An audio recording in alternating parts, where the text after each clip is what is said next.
গোপালগঞ্জে এনসিপি প্রোগ্রামে বাকশালীদের হামলা হয়েছে। আসল সমাবেশ শুরু হওয়ার আগেই হামলা কিন্তু হয়েছে। সমাবেশ তখনো শুরুই হয়নি, ওরা পৌঁছায়নি।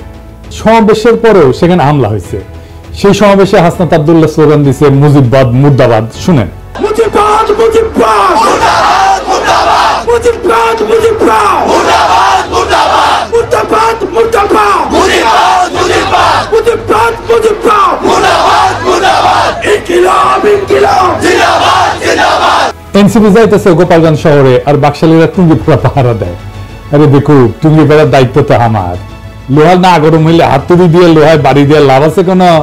বাকশালীদের অধ্যত্ব আর জনগণের ঘৃণা সেই পর্যায়ে পৌঁছাইলে টুঙ্গিপাড়া জয় বাংলা হয়ে যাবে, কেউ ঠেকাইতে পারবে না। টুঙ্গিপাড়া বাঁচানির একমাত্র রাস্তা হইতেছে বাকশালীদের জাতির কাছে ক্ষমা চাওয়া, নয়তো অপেক্ষা করা লোহা গরম হওয়ার পিনাকে শপথ মিস হয় না। যা কইছি করে দেখাবো ইনশাল্লাহ। আওয়ামী লীগ আসলে কি, বাকশাল আসলে কি? একটা নিষিদ্ধ ঘোষিত সংগঠন যারা 16 বছর ধরে রাষ্ট্রকে দখল করে রাখা আয়না ঘর আর গুম খুনের রাষ্ট্র বানাইছিল। 1 বছর হয় নাই হাজার হাজার ছাত্ররে মারলো পাখির মতো গুলি করে। আর এই ছাত্রলীগ আওয়ামী লীগ নিজেরা অস্ত্র হাতে হাসিনা পুলিশের সাথে নামিছিল। তাদের মধ্যে যারা পলাইছে তারা তো পলাইছে, আর বাকিগুলা গোপালগঞ্জে যায় ঢুকিছে। রাজনৈতিক নেতাদের জন্মস্থানে সেই দলের একটা প্রভাব থাকে দীর্ঘদিন, এটা স্বাভাবিক। গোপালগঞ্জেও আওয়ামী লীগের প্রভাব থাকবে, আওয়ামী মনোভাবাপন্ন মানুষ থাকবে, কিন্তু একটা রাজনৈতিক দলের শান্তিপূর্ণ কর্মসূচি করতে দেবে না। প্রাইভেট বাহিনী দিয়ে অস্ত্র হাতে সমাবেশ শুরুর আগেই সমাবেশ স্থল ভাঙবে, এটা কি মগের মূল্য? কেন বিএনপিকে তো গত ফেব্রুয়ারিতে সমাবেশ করতে বাধা দেয় নাই? আমরা তো কথা বলার সভা সমাবেশের স্বাধীনতা চাইছি, রাজনীতির স্বাধীনতা চাইছি, হাসিনা এটা করতে দেয়নি। তো গোপালগঞ্জে কি এখনো হাসিনার শাসন চলে? বিএনপি ওখানে করতে পারলে এনসিপি কেন করতে পারবে না? মানে গোপালগঞ্জের আওয়ামী লীগের সাথে কি এমন প্রেম বিএনপি যে তারা সমাবেশ করতে পারবে, আর কি এমন শত্রুতা এনসিপি যে তারা যাইতেই পারবে না? বিএনপি কি হাসিনার বিরুদ্ধে লড়াই করে নাই? এই বিএনপি যখন 2024-এর 14 সেপ্টেম্বরে প্রোগ্রাম করতে যাইতেছিল, তখন গাড়ি বহরে হামলা করে 3 জন বিএনপির নেতা কর্মীকে মাইরা ফেলাইছিল এই গোপালগঞ্জের বাকশালীরা। আর আজকা বিএনপির কর্মীরা উল্লাস করিচ্ছে আওয়ামী লীগের মতোই, যে এনসিপি মার খাইছে, দাওয়া খাইছে, উল্লাস করিচ্ছে। হ্যাঁ, কি বেকুবের বেকুব রে। তো বিএনপি পরে প্রোগ্রাম করলো যখন, তখন কোনো হইল না কেন? কোনো অ্যারেঞ্জমেন্ট হয়েছিল নিশ্চয়ই। তো যখন পরে বিএনপি প্রোগ্রাম করতে গেল, তখন কেন আওয়ামী লীগ ট্রিগার্ড হইল না? কেন ডাক্তার জাহিদ ট্রিগার্ড হইল না? কেন কচু খেতে ট্রিগার্ড হইল না? কেন আগে থেকে আওয়ামী লীগের চ্যালেঞ্জ ছুড়ে দিতে থাকলো? প্রশ্নটা এখানে। তার মানে বিএনপির সাথে গোপালগঞ্জ আওয়ামী লীগের এই মুহূর্তে কোনো কনফ্লিক্ট নাই, কনফ্লিক্ট আছে এনসিপির সাথে। তার মানে এনসিপি সেই শক্তি যা হাসিনাকে উৎখাত করছে, তারে ঠেকাইতে হবে। বিএনপির সাথে আর কোনো শত্রুতা নেই। তাই আওয়াজ তুলছে গোপালগঞ্জের ছাত্ররা ঢুকতে পারবে না, ঢুকলেও বাইরে হতে পারবে না।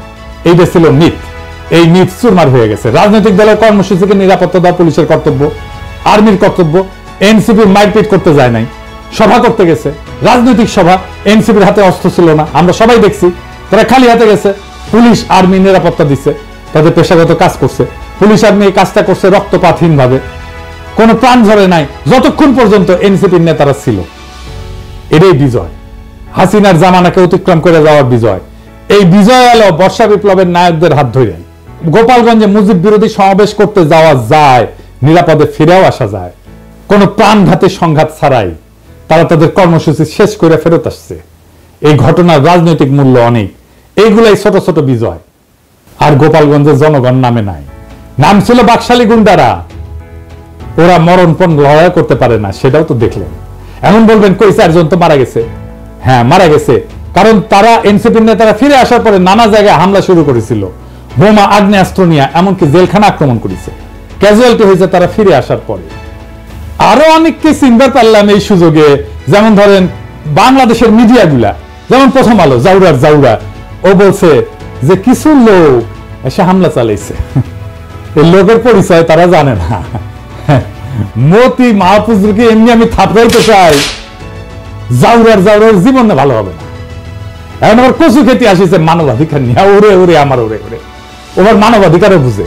মানে আপনি একজন খুনি ডাকাতের মানবাধিকারের পক্ষে দাঁড়াবেন, জার্মানিতে নাজি পার্টির সদস্যদের মানবাধিকারের পক্ষে দাঁড়াবেন। উনি সারাক্ষণ করে ধান্দাবাজি, জানেন?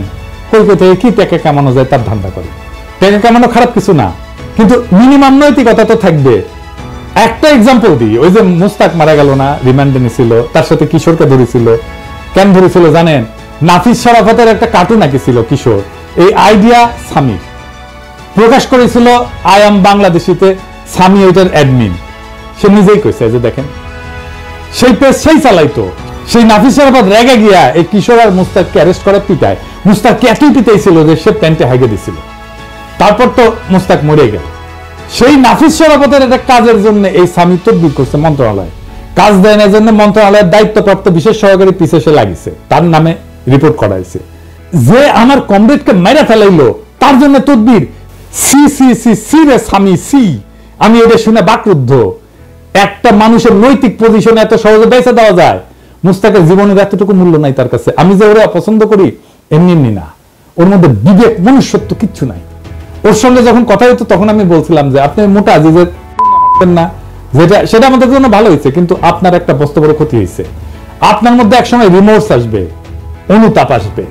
আজ না হোক কাল আসবে, কাল না হোক পরশু আসবে, নয়তো মরার আগে আসবে। আপনার মনে হবে একজন মানুষ আপনাকে বিশ্বাস করেছিল, সে খারাপ মানুষ তাতে সন্দেহ নাই, কিন্তু বিশ্বাস করছিল আপনাকে। সে বিশ্বাস, ট্রাস্ট আপনি ভাঙছেন। ট্রাস্ট একটা খুব ইম্পর্টেন্ট জিনিস। বাংলাদেশে বিশ্বাস ভাঙাটা কোনো ব্যাপার না। আর এই কচুকে দেখে বুঝলাম ও মরার টাইমে ওর রিমোর্স আসবে না। তবে আল্লাহর মায়ের বলে একটা জিনিস আছে না, সেটা টের পাইতে শুরু করবে এখনই ও টের পাবে। বাংলাদেশের কোনো মানুষ তাকে আর বিশ্বাস করবে না। আর আমি তো আমার এপিসোডে তার প্রশংসা করেই যাব। মানুষ জানবে একজন অতিশয় ভালো মানুষ আছে দুনিয়ায়, সে ভালো কাজ করে, সে ভালো ছেলে। সন্ধ্যায় হাত মুখ দিয়ে পড়তে বসে আর দেখে কোটি কোটি ধান্দা করা যায়, কোটি কোটি চান্দা আদায় করা যায়। কারে কারে দিয়ে চান্দা আদায় করে সেটাও জানি। যাই হোক, অনেকে কইতেছে যে এই হাসনাত আর্মি চিফের বিরুদ্ধে দাঁড়াইছিল, এখন আর্মির গাড়িতে কেন নিরাপত্তা নিল? আসেন ব্যাপারটা একটু বুঝে দেখি। আর্মি রাষ্ট্রের অধীনে একটা এজেন্সি, কিন্তু আর্মি নিজেই যদি একটা সার্বভৌম এজেন্সি হয়ে উঠতে চায় তাহলে রাষ্ট্রের নাগরিক তার বিরোধিতা করবে। আর্মি চিফ বাংলাদেশের পলিটিক্স নিয়ে কথা বলতেছে, যেটা তার ডোমেনের মধ্যে। সে নিজে একটা সার্বভৌম এজেন্সি হয়ে উঠতে চাইছে। সার্বভৌম ক্ষমতা জনগণের, সে সেই সার্বভৌম ক্ষমতার শেয়ার কাউকে দেবে না গণসম্মতি ছাড়া। ওয়াকার গণসম্মতি ছাড়াই সেই সার্বভৌম ক্ষমতা নিতে চাইছিল। এনসিপি ছাত্ররা আমরা আর্মি চিফের সার্বভৌম এজেন্সি হয়ে এটার বিরোধিতা করছি, ভবিষ্যতেও করব যদি আবারও চেষ্টা করে। আমি রাষ্ট্রের নাগরিক হিসেবে রাষ্ট্রের বাহিনীর সব সার্ভিস পাওয়ার অধিকার রাখি। আমি নাগরিক হিসেবে তাদের নিয়োগকারীও বটে, আমাকে সেবা দেওয়া তার কর্তব্য। আর্মি চিফের সার্বভৌম এজেন্সি হয়ে ওঠার বিরোধিতা আর আর্মি নিরাপত্তা সার্ভিস নেওয়ার মধ্যে কোনো বিরোধ নাই, বরং রাষ্ট্র আর নাগরিকের মধ্যে সম্পর্কের ধরনই এটা। আর্মি এনসিপি নেতাদের অনুগ্রহ করে নাই, এনসিপি নেতারা ওয়াকারের বিরোধিতা করে ভুল করে নাই।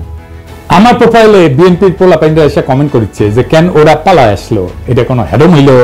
হ্যাডম নিয়ে হাঙ্কের সাথে ফাইট করতে আসে, এনসিপি বিএনপির সাথে ফাইট করতে আসে এই হ্যাডম নিয়ে। আচ্ছা, খুব ভালো। 2023 সালের 28 অক্টোবর কয়েক লাখ লোকের সমাবেশ, সাউন্ড গ্রেডের আওয়াজে নেতারা মঞ্চ ছেড়ে পালায় গেছে। মির্জা আব্বাস বলে যে আমরা প্রাণ ভয়ে দাঁড়াইতে পারি নাই।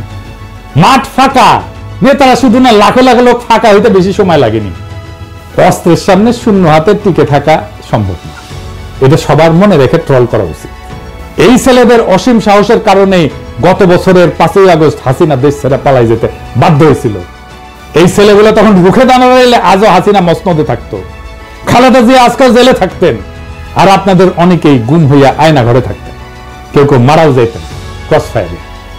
আপনাদের কে বুদ্ধি দেয় এনসিপির পিছে লাগতে? আপনাদের দল তো ছাত্রদের জন্য বিবৃতি দিচ্ছে, তাদের নিরাপত্তার জন্য উদ্বিগ্ন হয়েছে। আপনার দলের নেতাদের সাথে তো আপনাদের ডিসকানেকশন। এখন আমি বুঝতে পারি যে কেন মির্জা ফখরুল মাঝে মাঝে মেজাজ হারায় ফেলে, কেন বক্তৃতা দিতে যে ধমকা ধমকি করেন, থাপ্পড় টাপ্পড় মারেন। তাদের সাহসের প্রশংসা করতে না পারলে চুপ থাকে। ওরা হুমকি সত্ত্বেও ওখানে যাওয়ার হিম্মত দেখাইছে। হামলার পরেও তারা সমাবেশস্থলে গেছে, বক্তৃতা করছে, মুজিববাদের বিরুদ্ধে স্লোগান দিছে। এই অসীম সাহস দেখানোর জন্য তাদের ধন্যবাদ। এবার আসেন গোপালগঞ্জের আলোচনায়। কেন গোপালগঞ্জে যাওয়াটা জরুরি, দখল নেওয়াটা জরুরি? আসেন এই বিষয়টা আলাপ করে বুঝি। 1971 সালে 16 ডিসেম্বর বাংলাদেশ স্বাধীন হয়। এটা আমাদের বিজয় দিবস। আমরা জানি যে ওই দিন আমরা পরাজিত করতে পারি, পাকিস্তানি বাহিনী আত্মসমর্পণ করে। 1971 সালে বাংলাদেশে পাকিস্তানি ভাবাদর্শের পরাজয় হয়েছে। তারপরে বাংলাদেশে পাকিস্তানি ভাবাদর্শে পলিটিক্স করা গেছে, যায়নি। বাংলাদেশকে মাইনাই পলিটিক্স করতে হয়েছে, এটাই নর্মাল। ওই সময় পাকিস্তানবাদী ছিল জামাত, এখনকার বাংলাদেশে পলিটিক্স করে, কিন্তু তারে বাংলাদেশ মাইনাই পলিটিক্স করতে হয় এবং পাকিস্তানি ভাবাদর্শকে ডিনাই করে। তখন পাকিস্তানি ভাবাদর্শ পরাজিত হইলেও বেশ কিছুদিন কোন কোন এলাকা পাকিস্তান পন্থীদের আওতায় ছিল। ওই সমস্ত জায়গায় বাংলাদেশের সার্বভৌমত্ব প্রতিষ্ঠা করতে সময় লাগছে। যেমন ধরেন মিরপুর 1972 সালের 30 জানুয়ারি পর্যন্ত মিরপুর দখলে ছিল পাকিস্তান পন্থীদের। ওইটা মুক্ত করতে গিয়ে জহির রায়হান মারা যান। নারিন্দা, নারায়ণগঞ্জ, শিয়া মসজিদ, মোহাম্মদপুর, খুলনা, পুরান ঢাকা, রূপসা, রাজশাহী, সিরাজগঞ্জ, বগুড়া, চিটাগাং পোর্ট, এইসব জায়গা 16 ডিসেম্বরে মুক্ত হয় নাই, পরে মুক্ত হয়েছে আস্তে আস্তে। ঠিক এইভাবে 2024 সালে বিপ্লবের পরেও বাংলাদেশে বাঙালি জাতীয়তাবাদ পরাজিত হয়েছে, আওয়ামী ভাবাদর্শ পরাজিত হয়েছে, মুজিববাদ পরাজিত হয়েছে। কেননা এইটা বাংলাদেশের সার্বভৌমত্ব মানত না, এইটা বাংলাদেশকে ইন্ডিয়ার পার্ট ভাবত। দেশের মানুষের বিক্ষোভের তোরে ইন্ডিয়ান আর্মিরে দেখতেও তাদের আটকায় না, পাইকারি খুন করছে, দেশের জনগণের বিপক্ষে যুদ্ধ ঘোষণা করছে, তারা নিজেদের বাংলাদেশি মনে করা জনগণদের উপরে গুলি চালাইছে, সবাইকে বাঙালি হইতে বাধ্য করতে চাইছে। তাই ওইটা ফ্যাসিস্ট একটা রেজিম ছিল। তাই বাঙালি জাতীয়তাবাদ এবং মুজিববাদ, বাকশাল, আওয়ামী লীগ বাংলাদেশে আর পলিটিক্স করতে পারবে না, তারা বাংলাদেশি মানে না। কিন্তু 71-এর মিরপুরের মতোই 24 গোপালগঞ্জে এখনো বাঙালি জাতীয়তাবাদ, মুজিববাদ পরাজিত হয়নি। সেজন্য হাসনাত আব্দুল্লাহ গোপালগঞ্জে দ্বারা মুজিববাদ, মুর্দাবাদ, এটা খুবই প্রতীকী একটা কাজ হয়েছে। মুজিববাদ, মুজিববাদ, মুর্দাবাদ, মুর্দাবাদ, মুজিববাদ, মুজিববাদ, মুর্দাবাদ, মুর্দাবাদ, মুর্দাবাদ, মুর্দাবাদ, মুজিববাদ, মুজিববাদ, মুজিববাদ, মুজিববাদ, মুর্দাবাদ, মুর্দাবাদ, ইনকিলাব, ইনকিলাব, জিন্দাবাদ, জিন্দাবাদ। আমি গোপালগঞ্জের আমজনতারে বলবো, আপনারা বাংলাদেশ না মানা রেসিস্ট, ফ্যাসিস্ট বাঙালি জাতীয়তাবাদে থাকেন না, আর মদত দিয়েন না। সান্ডার করতে বাধ্য করেন অ্যান্টি বাংলাদেশ বাঙালি জাতীয়তাবাদী এবং মুজিববাদীদেরকে। পরাজয় মাইনা নিতে বলেন, মাইনা নিয়ে বাংলাদেশের মেইন স্ট্রিমে জয়েন করতে বলেন মেহেরবানি কইরা। আর এটা যদি না করতে চান, গোপালগঞ্জ বিপ্লবের বাংলাদেশের সার্বভৌমত্ব প্রতিষ্ঠা করা হবে। আপনারা এক সপ্তাহ টিকতে পারবেন না, আর্মি পুলিশ কিচ্ছু লাগবে না, জাস্ট আপনাদের সাপ্লাই চেইন বন্ধ করে দেওয়া হবে। আপনারা বাইরে হতে পারবেন কিন্তু ঢুকতে পারবেন না। সব ইকোনমিক অ্যাক্টিভিটিস বন্ধ হয়ে যাবে, জ্বালানি তেলের সাপ্লাই বন্ধ হয়ে যাবে, গ্যাস বন্ধ হয়ে যাবে, ইলেকট্রিসিটি সাপ্লাই বন্ধ করে দিলে আপনারা শেষ। আগে ঘোষণা দেওয়া হবে, শহর ছাড়েন, 24 ঘন্টার মধ্যে ফাঁকা হয়ে যাবে শহর, সব সরকারি কর্মচারীদের রুদ্ধ করা হবে। পারবেন 7 দিন টিকতে? প্রফেসর ইউনূসের দায়িত্ব বাংলাদেশের সার্বভৌমত্ব প্রতিষ্ঠা করা গোপালগঞ্জে।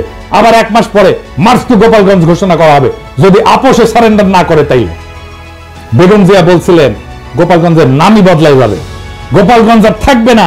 শুনেন, আপনি কি এখন মুখটা বন্ধ কেন? এই যে মহিলা, আপনার মুখটা এখন বন্ধ কেন বলেন তো? কি বলছিলেন এতক্ষণ ধরে? মুখটা বন্ধ কেন এখন?